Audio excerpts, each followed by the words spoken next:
Mike Radich here, and I'm now joined on the phone by MMA Veteran Bao Quach. Bao, how are you? I'm doing good. How are you? I'm good. Bao, you got a fight coming up at M1 Challenge 30. How's training been going for the fight?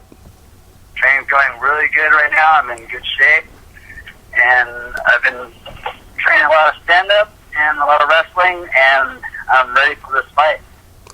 Your opponent, I hope I get his name right now, is Alessandro Ferreira? Yeah, Ferreira. No. Yeah, I, like I said, I hope I get his name right. How much do you know about him as an opponent? I just know he's from Brazil, and he's training at Cesar Gracie, and he has like 18 submissions, victories, and he's a good ground guy, and I think he's a black belt in Brazilian Jiu-Jitsu. And coming out of Cesar Gracie camp, I'm pretty sure he's going to be a elite fighter, you know? So I'm going to bring it to him, and I'm ready for whatever he has to bring to me. Without revealing too much, of course, what's the game plan going into the fight?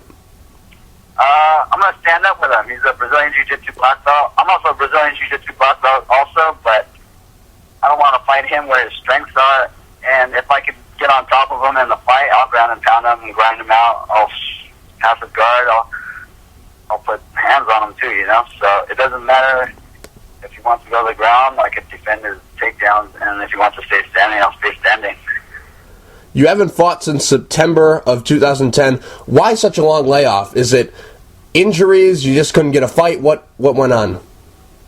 I had like 2 surgeries back to back. I had surgery on my toe. I had a torn tendon in my toe, and I kept stubbing my toe in the mat, and it kept messing with me a lot. And also I had a deviated septum surgery. You're back in action now. Are you planning to be a lot more active regardless of what happens in this fight?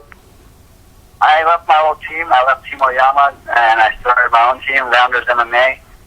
And I plan to make a big comeback, and I plan to fight 10 times better than before.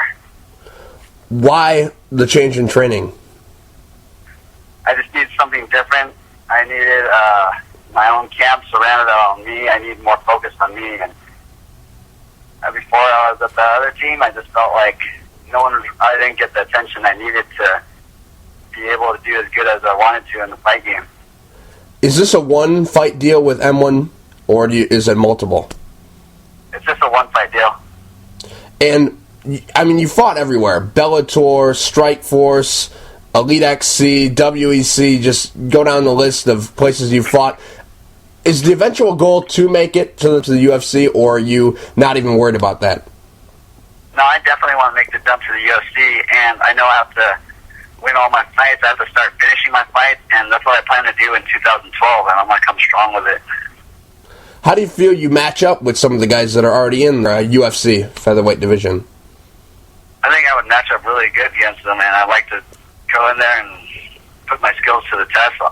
Obviously, I haven't had a chance, but I think there's some guys that I beat that are in the UFC also.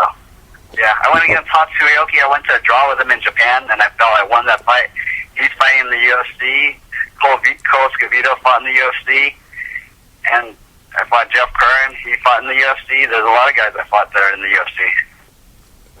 So, after this fight, where do you think you'll end up going? Do you think you'll end up just fighting in a smaller show? Do you think that maybe you could go to like a Titan Fighting Championships, not a big promotion, but definitely not a small promotion? Do you think you're going to be in that category?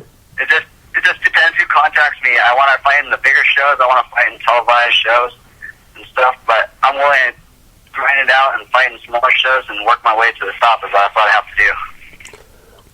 You're in Supremacy MMA. What would be something that you'd say to someone who would be interested in playing this game with the holidays coming up? I honestly haven't even played the game. Didn't even send me a video game yet. Really? But, Really? So I haven't even gotten the game. I've never played it. I've seen commercials of it, and I've never even played the video game yet. They haven't sent me anything. Have you even seen yourself in it? Yeah, I've seen myself in it, but I haven't actually seen the video game even. Really? So I don't even know if it's out yet. Is it? Yeah, it came out, I think, in September or something. Yeah, I'd hope they'd send me a free one. Are you a gamer? Do you play a lot of video games? I used to, not no more. I just think it's so. I just haven't had time to play no more, and I've been focused on my training and things like that. So I'm just, Oh. I'm trying to really make it big in 2012. I gotta try to get into the UFC, and I have to stop playing video games and dedicate my time to training and getting my rest in. Bao, how do you see the fight going on Friday night? I predict a knockout. Real quick before I let you go, do you have any sponsors you'd like to thank? Anything you want to say to the fans? Yeah, I have a few sponsors I'd like to thank. First, I'd like to thank VersaClimber, Contract Killer, Lexani, Orgain, and also I have the OC Fight Doc that always helps me out. He always relocates my pinky finger that always dislocates, and Corey from Innovative Results. And also the club I've been working with, the boxing club I've been working with, OC Boxing and Fitness. And I'd like to thank all my fans, friends, family out there that support me. Bao, thank you for taking the time to talk. I really appreciate it. Good luck at M1 Challenge 30 this Friday night. Thanks a lot.